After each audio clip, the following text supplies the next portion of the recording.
And it should have been a crime scene from the beginning. They deemed it a crime scene up front. The sheriff was clear about that. This is a crime scene. A crime happened inside there. What was the upside to breaking that crime scene tape? Leave it up. Well, see, that's the thing. In the beginning, in these types of cases, you don't, with all the twists and turns that occur in these investigations, what does it hurt to hold the scene as long as possible? Or, you may have a lack of manpower or whatever the case may be, but you're telling me that you can't secure this location for a greater period of time and maintain its integrity. This way, if you have to come back, which they have multiple times now, come back to the scene and Right. looking for new evidence and so forth, that now you can say, hey, it was secured. So the evidence that we're finding in here now isn't tainted. All right, folks, Right. it's Ed Wallace here. I'm going to talk about how I would handle a call out to a kidnapping like the case that we've been highlighting.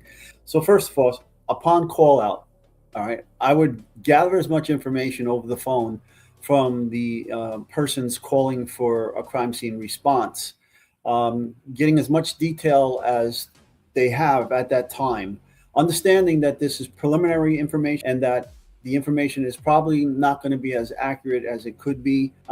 Keeping that in the back of my mind, I'll ask some pointed questions so that I know exactly what they're seeing out there, what they've done, and so forth. And then I'd gather up my equipment, make sure that my equipment is all ready to go, working order, calibrated, unexpired, all these things, and then respond out to the scene. Now, once I get out to the scene, I'm going to identify the safeguarding police officer, the first officer on the scene, and the assigned lead investigator.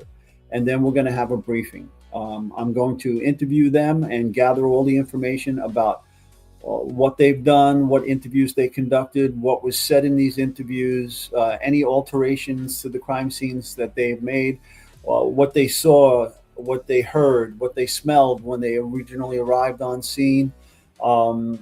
I gather all that information and I would document everything I'm being told from these officers. I want to see the safeguarding officers exit and entry log for the crime scene to establish who all has been in and out of that crime scene before I got there. I want to make sure that they maintain that log throughout the investigation. Also, I'm going to ask them about how they establish the perimeters of the crime scene and how it's being safeguarded.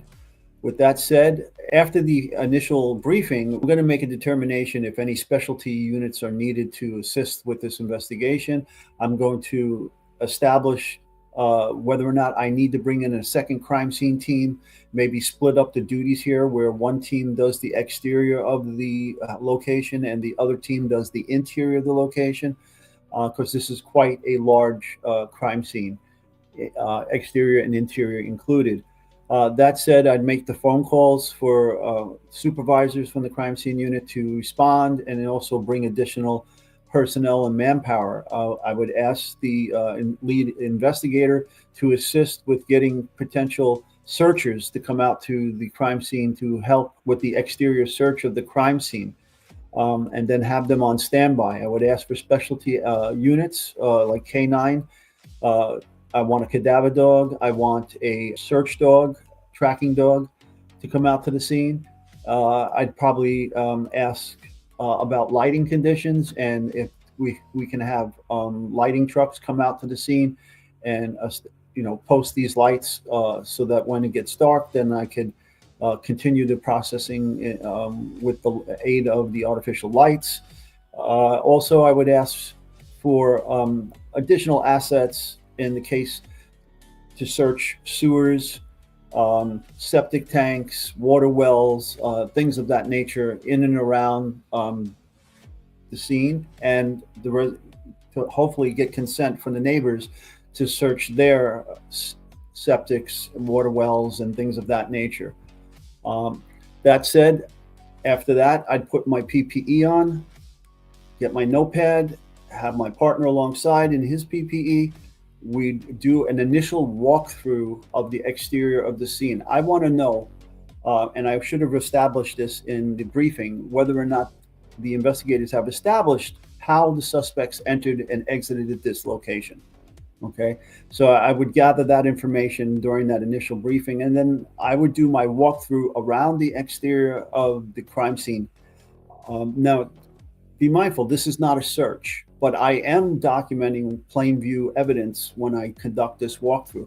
I'm trying to figure out how the best method, what best method to use to process this scene, to photograph it, to sketch it, to scan it, and so forth. So I want to get a good feel for the exterior of this crime scene, 360 degrees around the entire property and the house, okay? To include the front yards, the backyards, the side yards, the gated areas, the pool area, the lawn area, the guest house, everything, okay? And then anything around the outside of those fenced-in properties in the back of the house. I want to look at all of that, and I'm going to take copious notes while my partner is also preparing a sketch, a rough sketch of this location. Now, during that initial briefing, I would ask if the lead investigator has access to site plans of this location. And I'm trying to work smarter, not harder. So if they had a site plan that they could easily access and get to me, then I could use that as the basis for my exterior sketch. That said, I continue that entire walkthrough of the exterior, however long it takes. And once I complete that, I have another briefing with the players that I previously mentioned, the safeguarding officer, the first officer on the scene, the lead investigator, and explain what I saw, what was of interest to me. And then we would exchange notes about this. And then I would explain what I'm going to do next, the next steps I'm going to do.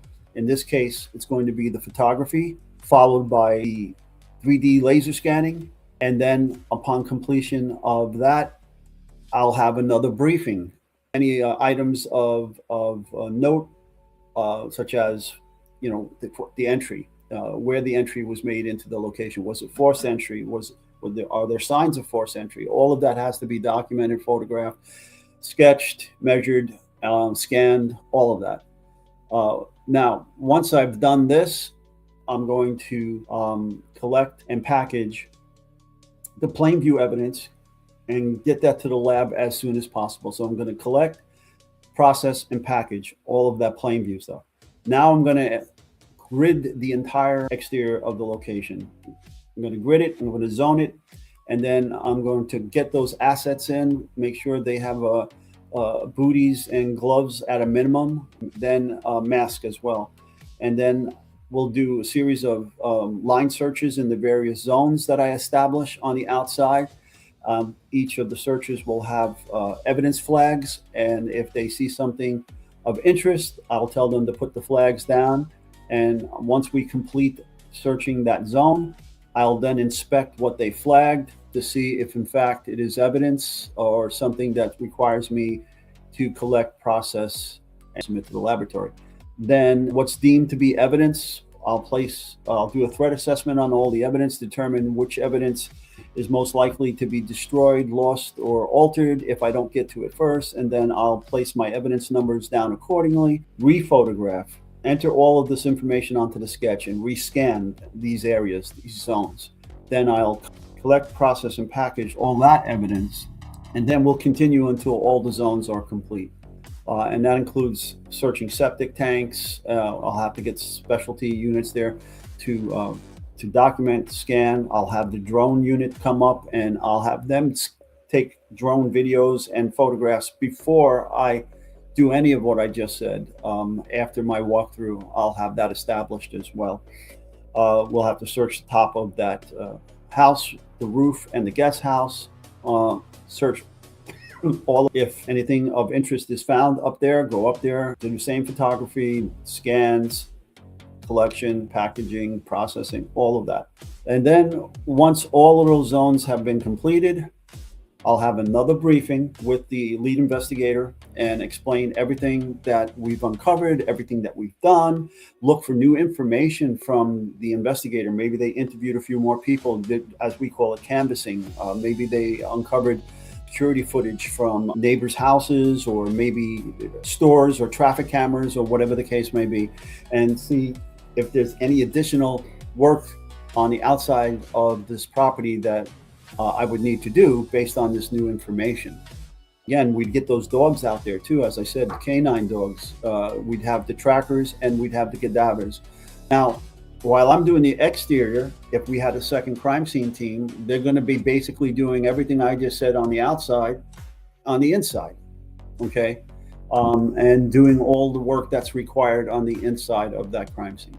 So that's how I would do it, and we'd hold that scene down and we wouldn't let it go after we complete our crime scene investigations.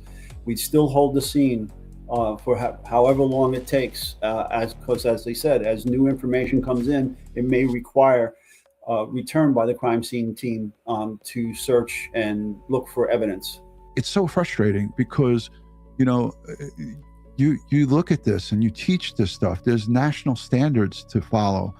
And it just blows our minds, and especially yours, because this is your field of expertise. I know every jurisdiction is different, but you know, and our New York City Police Department, it isn't fair to compare all our assets and capabilities to these other departments, because we have far greater assets and capabilities than most law enforcement agencies.